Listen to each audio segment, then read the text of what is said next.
Hello everyone, and welcome to this presentation, CAD CAM Slam, CAM for SolidWorks. My name is Craig Terrian. I'm a product manager here at SolidWorks. So let me tell you about the CAD CAM Slam and the reasons for this. First, why are we doing this series? Well, basically, it's to introduce people to SolidWorks world-class certified gold product partners.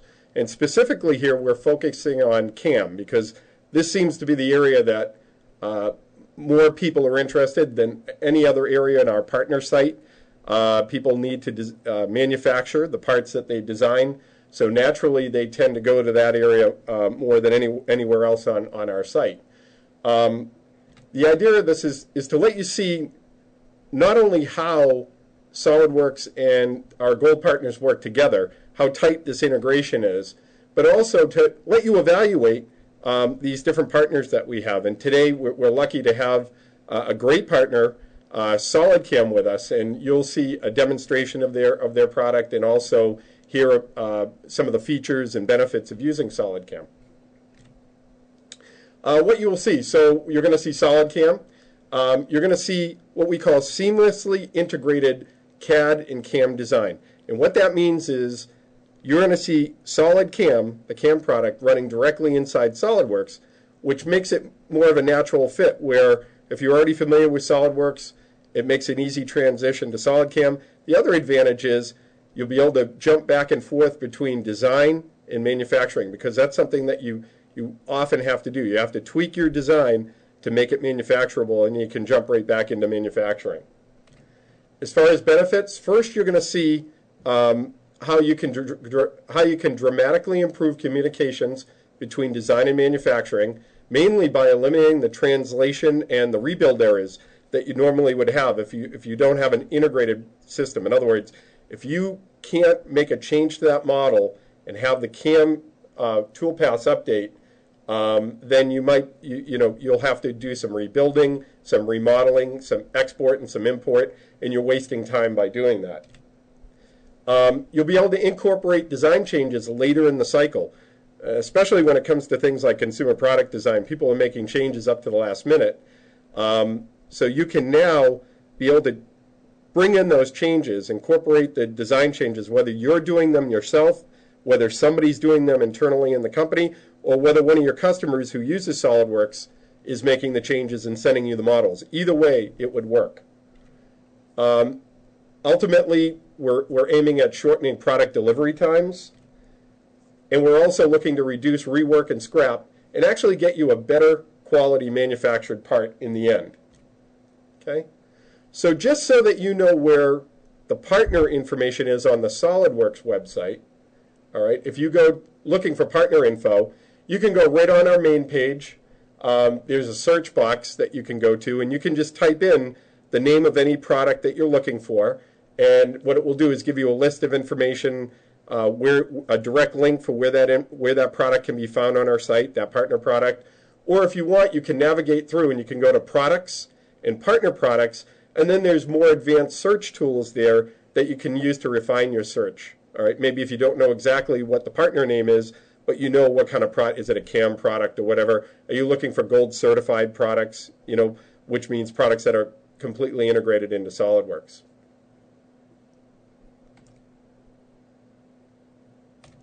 Okay, next, I want to talk a little bit about what I call the non-integrated design through manufacturing process versus the integrated design through manufacturing process. So in this case, I'm going to use a mold design process as a process, because there's so many stages and so many times and so many different systems that you use for doing mold design. But it could be just part machining. It could be that also. So let's look at this. So down below I have a legend that shows different CAD and CAM systems and different points when you're going to translate data or whatnot. We're going to start here. We might start with a plastic part design.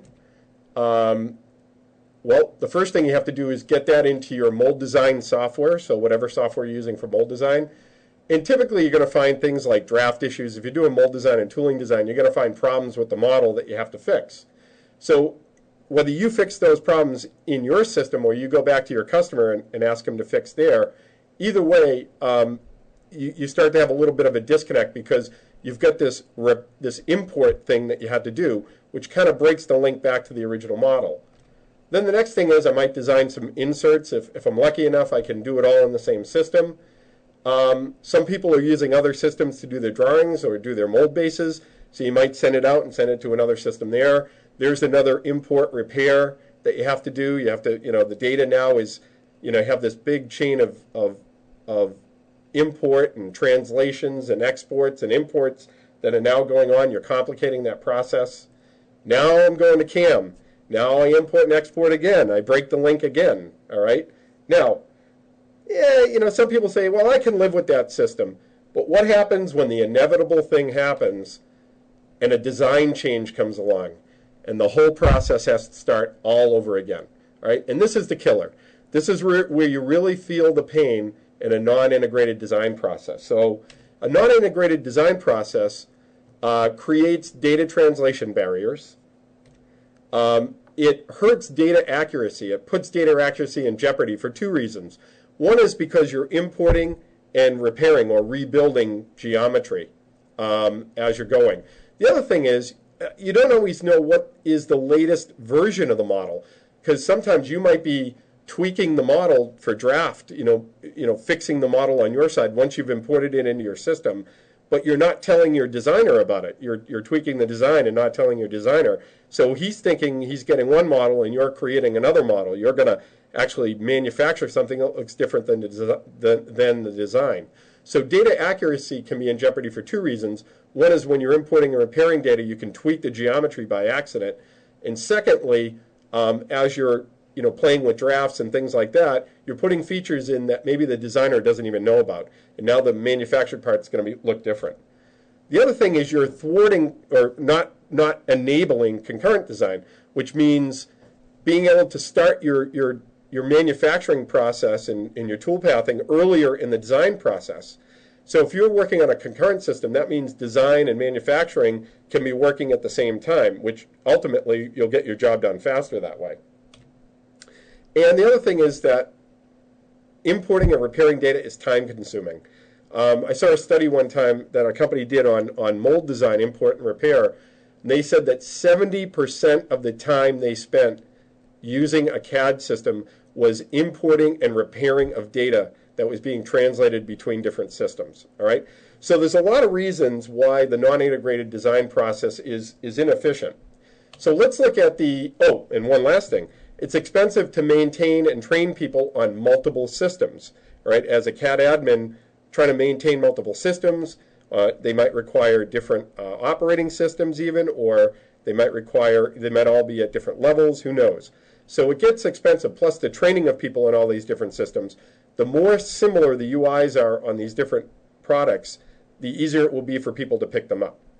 So if we look at the integrated design through manufacturing process, you notice that I don't have a staged process. I just put everything on the screen at once. And the reason is because no matter where I am in that process, the integrated process, meaning the same model, the design model can be used throughout the process here. In other words, the design model is the reference model for everything.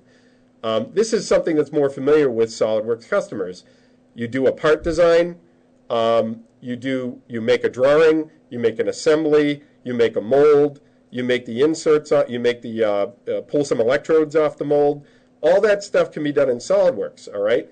But then you go and you say, well, I want to go to my CAM system now, and a lot of people are exporting their data to a system that isn't fully integrated with SolidWorks, or isn't, as we call it, a gold product, a gold partner product, which means it's not seamlessly integrated with SolidWorks. And in that case, what we recommend is to keep the integrated design through manufacturing process is to use a CAM partner that's a gold product, that's fully integrated with SolidWorks, so that you can jump back and forth between design and manufacturing. Now, what does that do? It eliminates the data translation issues that you had before, all right? So it eliminates design barriers. It also helps design and manufacturing communicate more effectively, because if someone in manufacturing makes a tweak on that model to make it more manufacturable, the designer would see it immediately. Or if you say, well, I'm going to have the designer make the change, the designer can make the change, and the manufacturing person will see it immediately. So either way, you eliminate the data translation barrier. You also maintain data accuracy because you're not translating the model out and not corrupting, but possibly tweaking the data. You're also knowing that you're all working on the same model. You're working on the same revision of the part model. Third, you enable concurrent design. Your NC people doing NC programming, can start NC programming while the designers are still putting features on the design and still tweaking the design. You also have complete associativity, so design changes that happen to the part model will propagate everywhere. Now, you have the ability to say update, all right? For instance, in SolidCAM, you'll see that. You have the ability to bring a model in, see the changes, and then say, yes, update my toolpaths accordingly, which is a great feature. And ultimately, it's cheaper to maintain and train on one system, especially on manufacturing if that system has a familiar interface where you know that your manufacturing people are probably going to be at least occasional users of the CAD system. All right, so everybody can be working in one system. Everybody can be eliminating these translations that happen all the time, and changes that happen late in the cycle can be incorporated quickly. Okay, so now what I'd like to do is introduce Sean Mamoudas from SolidCAM. Sean is the manager of the Americas for SolidCAM. Sean, are you on the line right now? Well, yes, I am, Craig. Thank you for that introduction. Yeah, we're going to talk a little bit about SolidCAM. I know that the important part is to actually see it in action. So it won't take up a lot of your time, but I did want to give you a little bit of background about who SolidCAM is and how we got here. First of all, we are a SolidWorks Gold certified, as Craig explained very well. It's not just an integrated where we work with the models. No, we are integrated inside SolidWorks. We were founded in 1984, so that's 27 years in CAM development. And like the old saying goes, if you can't beat them, you join them. We had our own CAD system. We decided not to try to compete against SolidWorks. There was no way we could do that. So over 12 years ago, we decided to actually become a gold partner. So we've been a gold certified partner for, well, it's about 10 years now. So we've been doing this a long time, but now we are solely focused on the CAM side of things. There are about 17,500 seats installed worldwide. We'll talk a little bit about that in a second. And really what our goal is to create the most powerful, easy-to-use CAM CAD solution. So we're the one-stop shop where you can use your SolidWorks to actually do your CAM. So just associated to that is the whole ideology, again, for SolidCAM, is that we want you to be able to take what you already have. We want to make it so that you can improve your efficiency and profits, and you can go to any level of machining that you want. So we just make sure that everything we do is not a science project or a moonshot. It's really to allow every type of manufacturer to take what's already there and just do more with it. Next slide.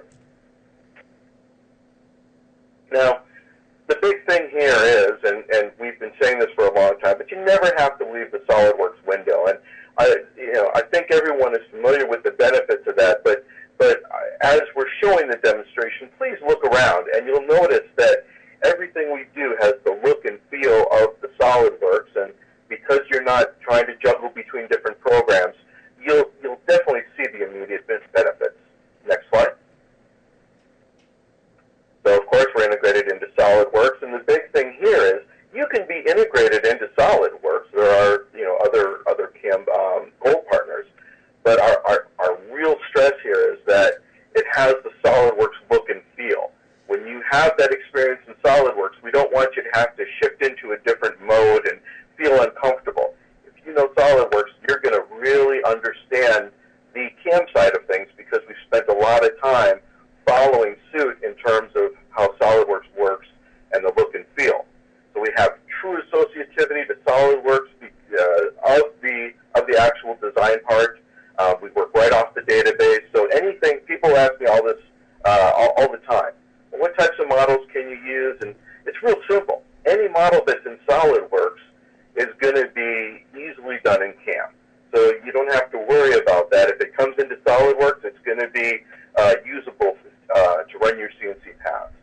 And then you'll notice fourth, and we'll talk a little bit about this when we do the demonstration, we do have the newest and best tool paths for the highest efficiency and productivity. To be a world-class CAM, you have to have that. But it's really important for us to note, to be a world-class CAM system, which SolidCAM is, you really have to be integrated into the design model. You have to, that is, more than anything, to work right inside SolidWorks is the most important part of being a world-class CAM system. Next slide. Now, we pride ourselves on if there's a one-man shop or if there's a designer that maybe the boss comes over and says, Wilson, I want you to buy a CNC machine. We're going to really walk that person and give them everything they need to do CNC work. So it could be a one-person shop, it could be an engineer. But if you notice here, we'll also support at the highest level some of the most powerful companies in manufacturing. They recognize the power of the associated CAM system of working in SolidWorks, and it lends itself for the automotive, aerospace, tool and die, molds, medical, you name it, we're in it. There really aren't any obstacles for doing your CAM on your SolidWorks in any type of industry. And as you can see, we have some very large customers here. And, of course, every CAM system likes to brag about their large customer base, but I would go just the opposite and say that we'll spend an equal amount of time, and you'll talk to some of the best CAM people in the business when you're working with us, even if you're a one-man shop. Next slide. Now, you may or may not have heard of SolidCAM. Hopefully you have. But there's 110 resellers around the world. So SolidCAM is everywhere. We have resellers in the U.S., in South America, Canada, but we also do a fair amount of direct sales too. So no matter where you are, you're going to have someone that knows CAM, that can help you tremendously. And the other side of it is that because we work in SolidWorks, when you have a question about, well, how does this work or how does that work, it's never an issue of, well, that's a SolidWorks problem, or no, that's a standalone system problem. Because if you're using a standalone system, sometimes you can get some direction as to what really is the challenge, and there may be a question on whether it's in the design system or in the CAM system. There never is that question because we are in SolidWorks. So you're always going to get an answer for any challenge that you have. Next slide. The big thing here is, well, how can you leverage what you already have to do more, which is our fundamental ideology, if you have to switch out of our program if you want to buy a new machine? Like if you want to do wire EDM, or if you want to do a complex mill turn machine. Those are the hottest machines on the market right now, are these mill turn machines. Well, we specialize in having the complete solution. So as I said before, if you're a one-man shop, if you're new to CAM, we do the 2.5D milling, and you'll see it's a very straightforward type of milling. We've got excellent autopilot controls. If you want us to do most of the CAM setup, we can do that. Or we have some great pilot controls too that actually let you take as much power as you want and do it yourself. So you're not going to have to switch to a different system. You're not going to hit a ceiling if you want to do some different CAM. We have the high-speed surface machining, the 3D milling, the high-speed machining, which is not just for high-speed mills. It just makes it more efficient. Multi-sided, index seal, simultaneous 5-axis, and by the way, some other systems out there. We hear that the 5-axis is a newer system. We've had a simultaneous 5-axis milling for a long time, and our customers love it, and they tell us that it's one of the most robust systems out there. So you have turning and mill turn, wire EDM. You can even take point clouds, and we'll be able to handle it so that you don't have to go somewhere else. And again, it's all with a very unified interface right inside SolidWorks. And training as well, which is a newer module for us, which is a whole different, as I said before, the newest and best toolpaths. We're going to be talking about that as well. Next slide. Okay. Again, as I talked about before, you pick the level of control that you want. We have automatic feature recognition, and you can automate the entire CAM process. We have the knowledge base. You can customize parametric process templates, and truly, it's just like using SolidWorks when you make a little change and everything else flows through down to the design. Well, we have it so we can actually set up customizable processes that allow you to tweak those, and all that flows down through the design into the actual toolpath. So the big thing here is it's just a one end-to-end parametric system where when you make your change, that change is going to flow automatically down right to your CNC machine. Next slide. So again, it feels like SolidWorks. It works like SolidWorks. We have verification tools, and this is a really nice thing that long before you ever get to your CNC machine and a tool, especially if you're new to CAM, you're going to be able to simulate that in real time. You're going to be able to see exactly how it cuts to make sure that you've programmed it correctly long before you ever scrap a piece of stock or if you broke a tool. So you're going to have that right at your fingertips, again, right inside SolidWorks. And even if you want to get to the level where you're actually showing the machine and how the machine works and the doors open and how the tools change, that's available right inside SolidWorks.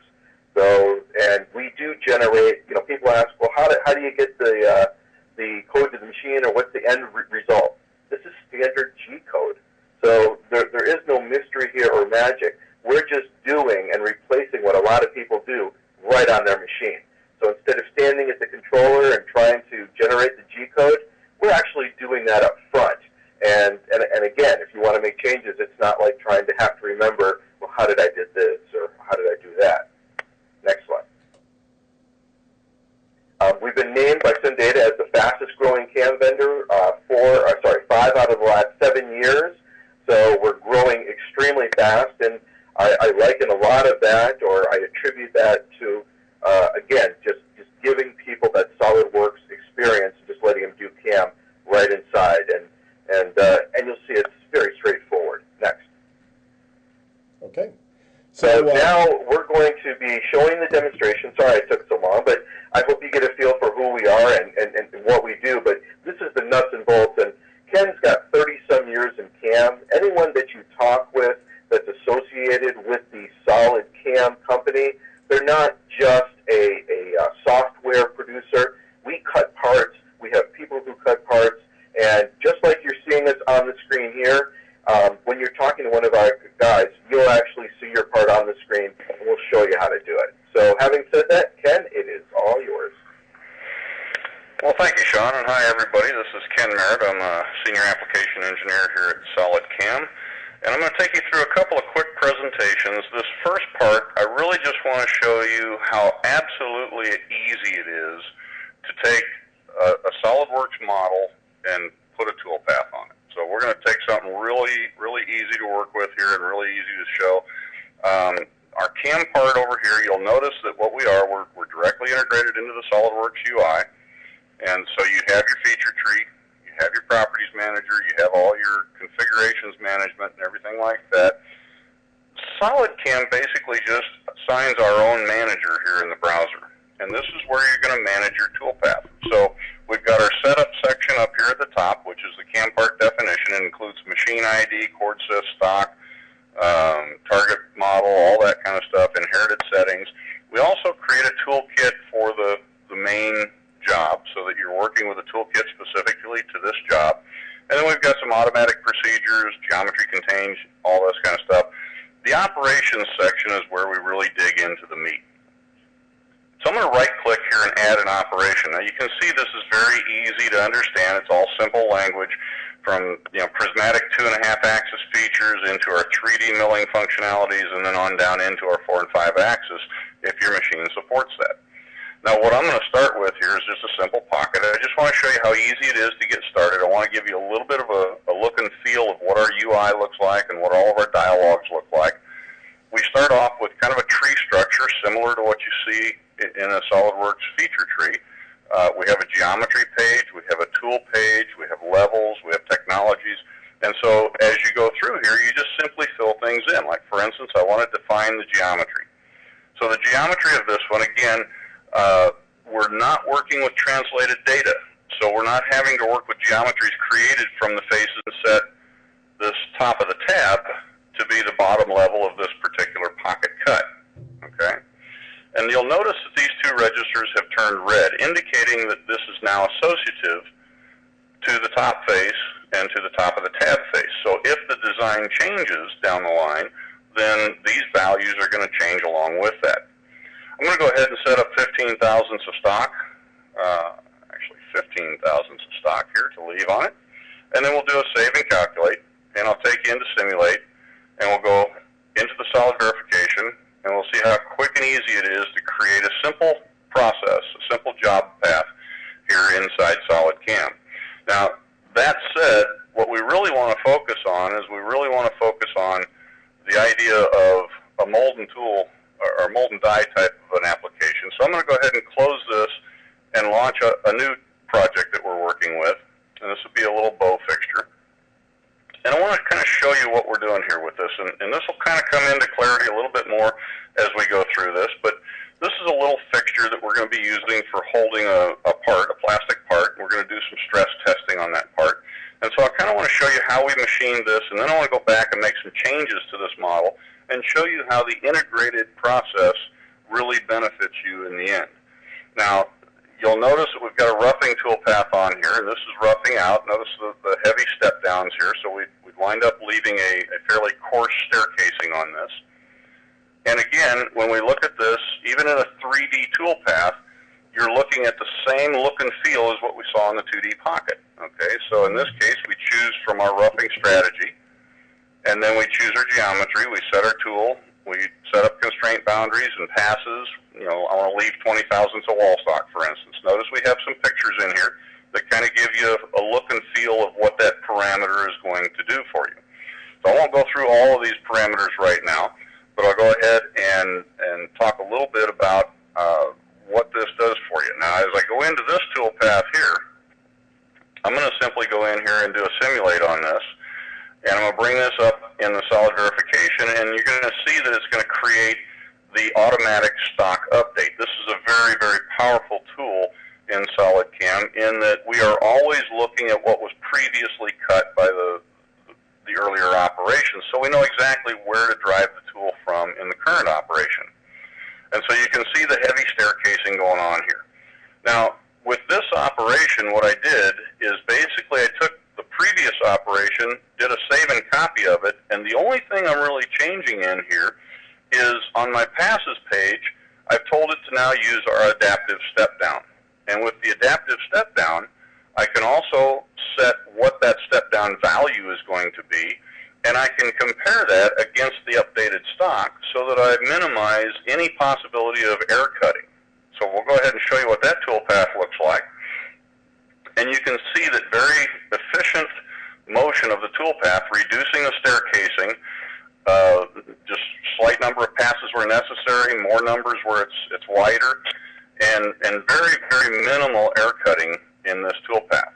Now, as I go forward here and we begin this one, let's go ahead, and actually I'm going to go ahead and open this operation up and show you a little bit about what we're doing here. But as I simulate this, like when I go back in again, it's going to do the updated stock for me. So now you'll see it calculate the updated stock for this operation.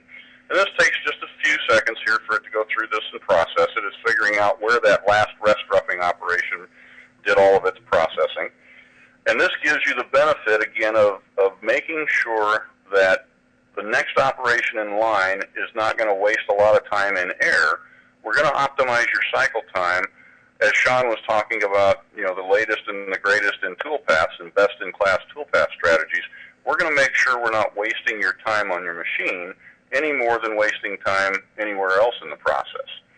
So, Ken, are you on a special computer that's optimized for CAM? Because I know that question comes up a lot. no, absolutely not. In fact, I'm running an M64 Dell laptop that is a Centrino 2 processor, and I've only got 4 gigabytes of RAM. So this is nothing fancy or special. This is kind of the performance you can see in the real world.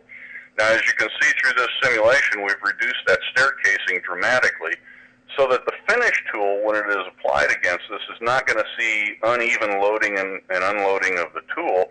It's going to be a very consistent drive through here. Now, what we're doing with this tool path, let me show you a little bit about what's going on in here. In our finishing operations in high-speed machining, we've got a number of different strategies that you can choose from. And you can see through this list, there's just a huge quantity of them in here. I'm using a 3D corner offset, which is a really unique tool path in that it allows us to find the adjacencies between these surfaces and then drive the tool along that flow. So you can set some values in here to control how that does. You can also set some values in this page to control what it cuts versus what it calculates. It's kind of an interesting thing, and if anybody is interested in taking this deeper, we're always more than willing to do presentations for you on a private basis, and we can show you more intensely how this all works. But let me go ahead and actually turn on this tool path so you can see what the result is. Now, I've stepped this out a little bit so that we can see the actual flow of the tool path, but you'll notice the tool is always flowing along these interfaces so that as it's cutting these fillets, it's going to be leaving a very nice, smooth surface finish on there all the way through this entire part.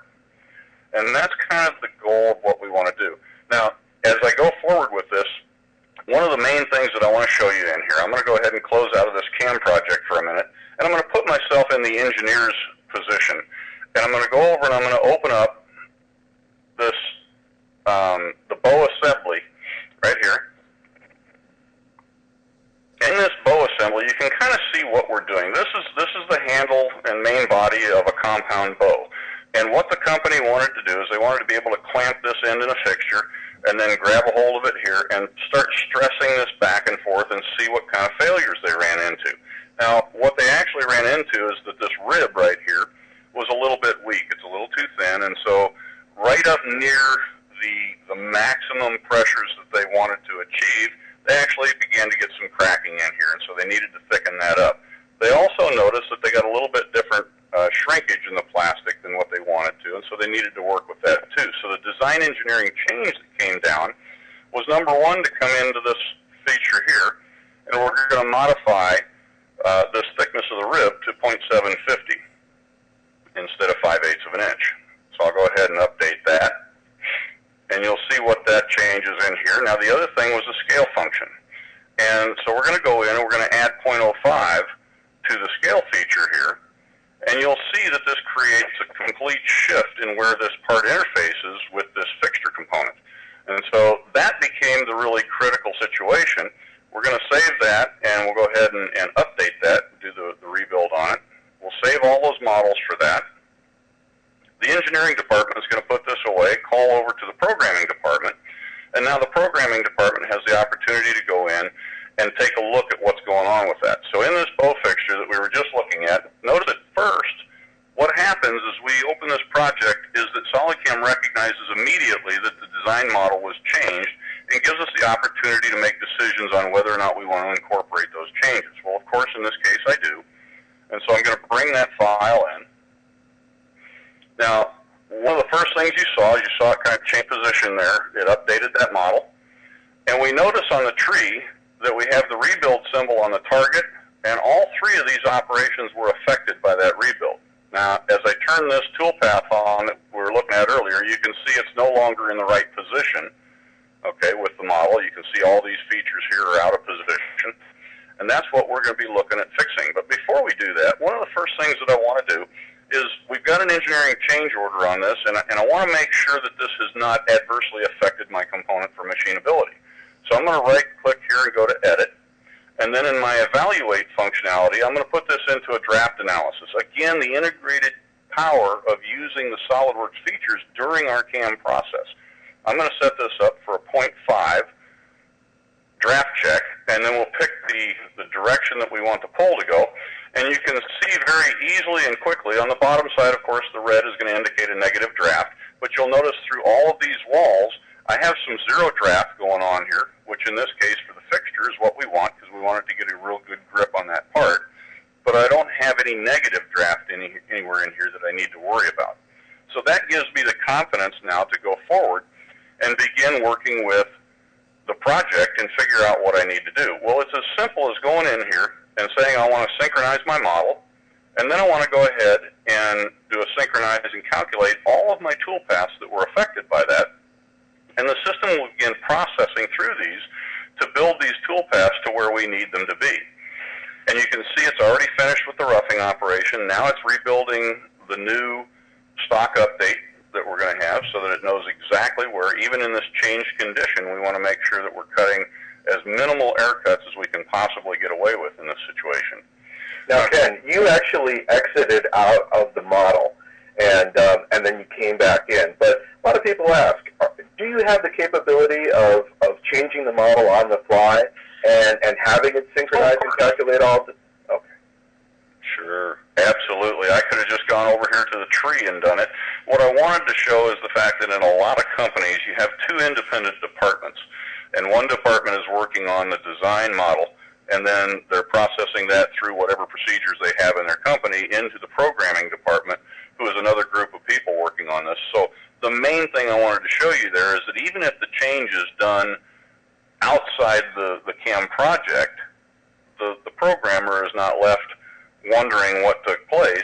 Not only does it warn him that the model was changed, but it also shows on the tree what items were affected by that change. And Ken, this is Craig. One of the things that I like too is the way when you bring it in, you can show the tool path and you can show the old tool path so people know what changed or what is going to be affected, which is, you know, one of the things I hear from people in manufacturing is one of the biggest things is how can I show changes. Now in SolidWorks you can also do compare part, where you can lay two parts on top of each other, but this is even cooler because I think you're showing the actual effect on the tool path of two versions. You know, here it is, here's the old tool path versus the new geometry that I have. So you get kind of the best of both worlds here where you can compare geometry using compare part in SolidWorks, or you can compare, you know, with the actual tool path on the model. The other thing I like too is the way that you use the draft check to check, basically, I would check, I call it checking manufacturability. In this case, usually people use it to check draft for moldability, but here you're checking it to see if the tool was going, if you were going to have an undercut situation, which would be a problem for a 3-axis tool in this case. So I thought that was pretty... In that case, it might have to go back to engineering for some sort of an enhancement or something. And on a part like this, these are, you know how it would go, right? These parts can be kind of nasty because they're really contoured shapes, and, you know, so it's nice to know when you get in that it is manufacturable. I think a lot of time that people spend up front when they're doing tool design and fixture design is that going back and forth between design and manufacturing when they're trying to get their draft right, when they're trying to make the part manufacturable. There's that big iteration that happens between design and manufacturing that people kind of forget about afterwards, but that takes a lot of time. And a lot of times putting the tool path on is not as much time consuming as getting the part to be manufacturable or getting the design so you can manufacture it. Right, exactly. Anyway. Now, as you can see from what I've done here, you got a chance to kind of see also the performance of the system in processing these three different tool paths simultaneously. And now, as you notice, as we bring this tool path on, you can see everything is realigned back where it belongs, and everything is good to go, and we're ready to take this out to tool path. When we go to G-code, we can go ahead and generate this out, and this might be project 0001 or something of that nature. And we're going to go ahead and see what kind of tool path we generate. Now, our post-processors are also all custom configurable, and they're all open source, so you have access to them if you want. And you can see how we can lay out the code in a very clean and concise and easy-to-read manner. Now, I've got one other thing that I want to talk about today before we move on. And so I'm going to go ahead and close this project down, and we're going to open up another project. A little bit different way of doing some things. This is a part that we're going to use to demonstrate a little bit about our eye machining technology, and I also want to focus again on the integrated nature of SolidCAM SolidCAM and the ability to take advantage of, for instance, SolidWorks' assembly mode. Now, some of the things that could happen in areas like this, in an eye machining roughing operation, let's say down here on this outside, my technology or my levels area, this might actually not be set up correctly. This may have been picked off of, for instance, the bottom of the part. You know, maybe the person, if they didn't have this fixture and ability in here, they could have picked up some area down here on the base of the stock model that would cause a situation for us. And then when we recalculate that, whatever, if this was all done prior to us coming into this, then what we would see when we went to simulation is the ability to take a look at this model and see how it's going to actually work. Now remember, we have automatic stock updates, so as you can see, the face milling, the spot drill, drill tap, the roughing, all that's taken place, and I'm ready to go ahead and machine this, and immediately the system is going to tell me whether or not I have a crash. Now I can go ahead and let that run all the way through, and it's going to show me how that up my bias, and you know, these are the kind of things that you'd really like to see out at the machine, or not see out at the machine, you'd like to see them at your computer before you get to the machine, you know what I mean? And we can go ahead and stop that, and I'll show you the benefit of having this in here is this associativity that we're setting up here, remember, can be selected from anywhere. So if I've gone to the effort of creating this assembly, then I can pick that level from the top of my vise as it is assembled here, and I can also apply a delta offset value to this, so that when we recalculate this and let it run again, we see that very quickly the system is going to pick up on where that is exactly, and we're going to go ahead and machine that without any kind of damage to our vise, without breaking the tool, hurting our machine, or wasting time scrapping parts or anything like that. And so as you can see, there's some huge, huge benefits to being integrated directly inside SolidWorks. Now, to talk a little bit about what this eye machining is, I'd kind of like to bring up another a video here and let you kind of see what this is doing. And this is a video of a different part, but this is going to show you what's cutting and how fast we can take advantage of this. Now, one of the things you're going to see here is that the eye machining is very, very rapid in what it does because we're managing the engagement of the tool, the radial engagement with the material. So we don't ever have to worry about the tool being over-engaged. As you can see here, this is a 12-millimeter cutter at 12 millimeters deep in mild steel, and we're cutting at 600 inches a minute with this. Now, the next series of pictures that are going to be coming up here through it are going to show you even a more dramatic effect of how it works with smaller tools. And I'll not run this entire video for time's sake, but again, all this is available at our website, and anybody that has any questions about this can also contact us at any time. Now, this is a 4-millimeter tool cutting at 9.5 millimeters depth of cut, and it's running at about 12,000 RPM, and again, in the neighborhood of 500 to 600 inches a minute. And one of the things that makes our eye machining extremely powerful is the ability to morph from one shape to another. Now, after it cuts through this one slot, I want to show you one of these pictures here going in through one of these holes. In fact, I'm going to go ahead and speed this up a little bit and let it repaint through there. You can see what it's gone all the way through here. It's already machined all this over here. And very shortly, it's going to pop into one of these holes, and you'll see it morph from a round circle into the shape without ever leaving the pocket. This is going to give you a dramatic improvement in efficiency because we're not repositioning the tool, we're cutting material. By the way, so in a lot of systems, you'll see this repositioning going on much more dramatically than you'll see it here. Yes? Oh, sorry about that, Ken. And also, this is real time. I know the video we're showing it on GoToMeeting here. The video is a little herky-jerky, but it is real time. The removal you're seeing is actual real time on 1018 steel. Okay. And so that's what I have to present today. Again, if you have any more questions, we're wide open for private meetings. Give us a call. Contact us at our website at www.solidcam.com, and we'll look forward to hearing from you. Craig, I'm going to go ahead and hand this back to you. Sure. And next up, is Scott on the line? Yes, I'm here. Oh, excellent. Hold on a second. I just got to bring up, sorry about this transition. All right. So we just saw the demonstration with Ken, and on the line right now I have Scott Neal from Manufacturing Services in Lancaster, South Carolina. Scott is both obviously a SolidCAM user and a SolidWorks user. He has been on SolidWorks since 2003 and SolidCAM since 2007. So Scott, just to give some background here, now what kind of parts do you make? Well, obviously you're making parts here. Yeah, we make anything from production run parts to prototype parts to injection molds, just whatever pays the bills, mainly. Okay. And now what kind of, before you used to use a CAM system that wasn't integrated with SolidWorks, can you explain some of the differences that you've seen since you've started running as an integrated solution? Sure.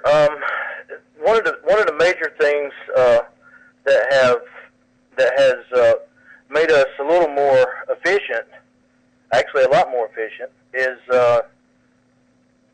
when most of my customers are actually using SolidWorks for their designs, and they will send me a SolidWorks part file, and I can just bring that straight into SolidCAM and start putting toolpaths to it. I actually have one customer who is a mold designer, and I have on more than one occasion been in the middle of programming his mold, and he will call me and say, hey, I forgot to put some ejector pins in, or I want to move some ejector pins, or I need to move change a fillet, or change the geometry a little bit. So he will send me a new file, and I just copy that file over to the old file, and then open up my SolidCAM module, and it tells me what's changed, and just a few clicks of the button, as Ken demonstrated earlier, it updates the toolpaths that I already have completed. How much time do you think, percentage-wise, how much time do you think that's saving you? Would you estimate percentage? Depending on the complexity of the parts, I would say anywhere from 15% to in the area of 40 to 60% for more complex things, because you don't have to translate them to a Parasolid or a step file or an IGES file and import them into the CAM. Now, everything is working off the SolidWorks part model. Okay.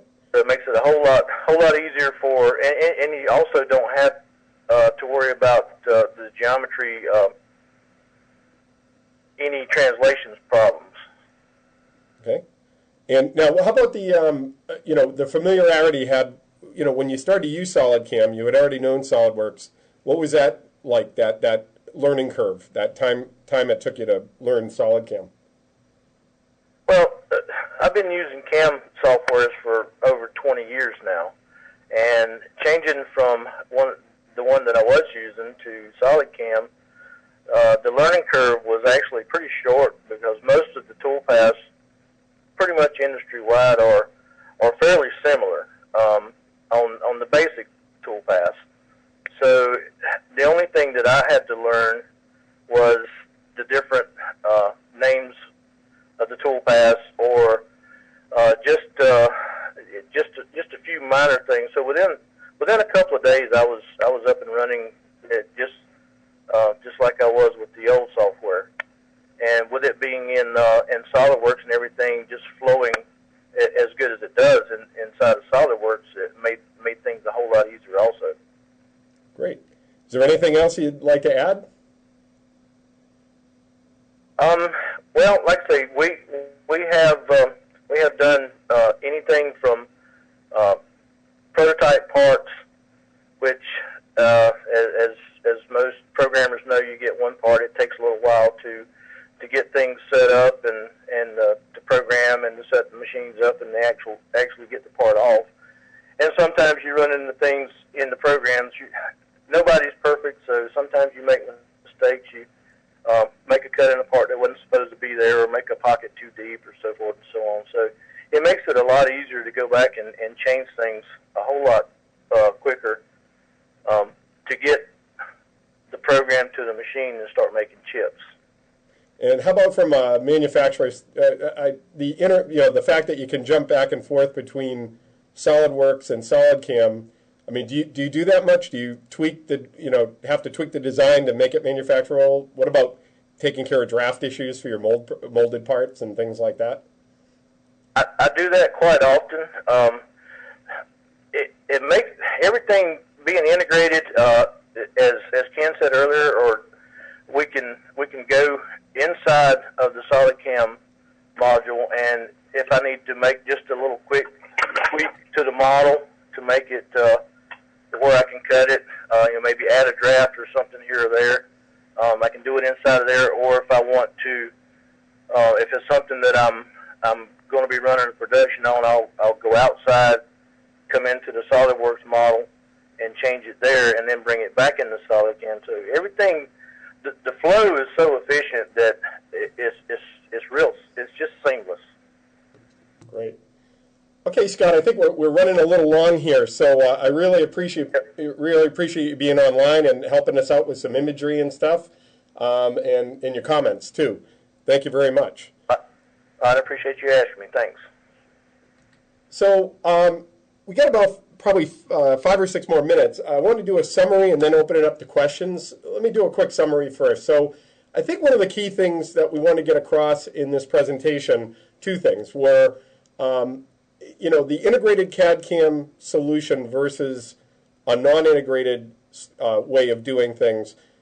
Obviously, I think the integrated solution you've seen in the demonstrations here, Ken showed actually being able to tweak the model and see not only the fixture update or the mold, whatever you want to call it, change the scale, change actual dimensions.